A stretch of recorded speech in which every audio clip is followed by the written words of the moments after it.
Demək, Qurban Bayramıdır. Bununla bağlı mənə çoxlu təbriklər gəlir. Sağ olun, var olun. Amma mənim üçün artıq bütün bayramlar, hətta müqəddəs bayramlar belə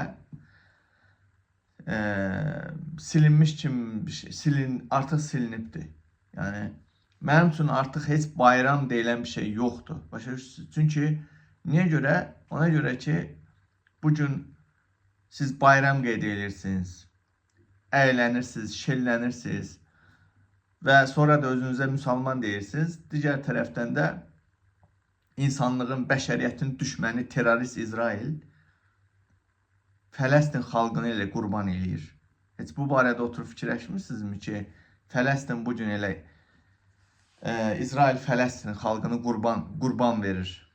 Hər gün nə qədər uşaqlar bombalanır, öldürülür. Hər gün nə qədər günahsız insanlar öldürülür orada. Hə? Mən siz nədən danışmaq istəyirəm? Bu həccə gedənlər var. Utanmaz bir 30 min, 50 min pul verir, gedirlər həccə. Sizdə abır həyə deyilən bir şey varmı? Utanmazlar, arsızlar, şərəfsizlər, bir qeyrətlər, bir namuslar. Hamınız şərəfsizsiniz. O din altında yalandan bilən namaz qılırsınız. Kim ki bax, gedir namaz qılır, həccə gedir, Fələstində öldürülən günahsız uşaqlar vecinə deyil ha. Siz hamınız var ha, şərəfsiz bicbala uğraşsınız. Bunu mən açıq şəkildə deyirəm. Siz cindarsınız, saxtakarsınız, uğraşsınız. Necə yəni belə? Adınız öyle bir də müsəlman deyirsiniz, belə müsəlman. Amma sənin orada müsəlman qardaşını insanlıq düşməni, terrorist baş kəsən, uşaq qatili İsrail orada bombalayır, öldürür. Sən də gedirsən namaz qılır bu. Mən ona namaz yox, 5 dəfə dombalmaq deyirəm ona mən. Sənin insanlıq, insaniyyətliyin yoxdur. Qurban bayramı keçirilmiş. Qurban kəsir. Həccə gedir. Boş şeylərlə məşğul olmayın, hə? Orada insanlıq savaş gedir. Bəzi anasının başını tutanlar da deyir ki, yox deyir, ermənilərə dəstək verib, nə bilim, nə iniyibdir, nə ayrıbdır. Orada erməni, müsəlman söhbət getmir, insanlıq söhbəti gedir orada.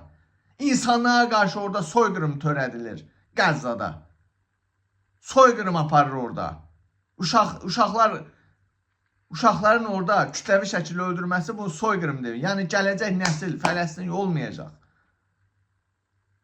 Vicdanınız olsun, kişiliğiniz olsun, bir balaca ondan paylaşım eləyin də. Bütün Siyonist medya, Siyonizm medyası bütün dünyanı zəbt eləyib, ələ alıbdır. TikTok'a girmək olmur. Zaten mənim TikTok'um bağlanıbdır. TikTok'da ancaq əxlaqsızlıq, pozğunluq, xalqın bugün yarısından çoxu baboşlara, elemanlara baxır. O biri dünyada heç oturub fikirləşmirsinizmi ki, o biri dünyada bunlara görə cavab verəcəksiniz, Allahın huzuruna nə addan, nə üzdən çıxacaqsınız siz? Oturub bu haqda fikirləşmirsənmi ki, mən Allahın huzuruna necə cavab verəcəm orada? Hə? Ay şərəfsiz bir namus, İsraili dəstəkləyənlər var. Qardaşımızdır, dostumuzdur. Allahın huzuruna sən nədə çıxarsan? Hə? Sən orada günahsız müsəlman qardaşları öldürür o İsrail. Sən ona hansı üzdən dəstək vermirsən? Allahın huzurunda nə cavab verəsən sən? Hə? Orada uşaqları bombalayır, qıranda sən gelib orada yiyib içib kayf eləyirdin. Qurban kəsirin. Hansı üzdə Allah o qurbanını səni qəbul edəcəkmi? Bədbax. Həccə gedib, bu sənin həcc yaratını qəbul edəcəkmi? Yazıqlar olsun. Quran haqqı deyirəm, bu dünya boşdur, o biri dünyanı fikirləşin. Ahirətinizi fikirləşin, bala.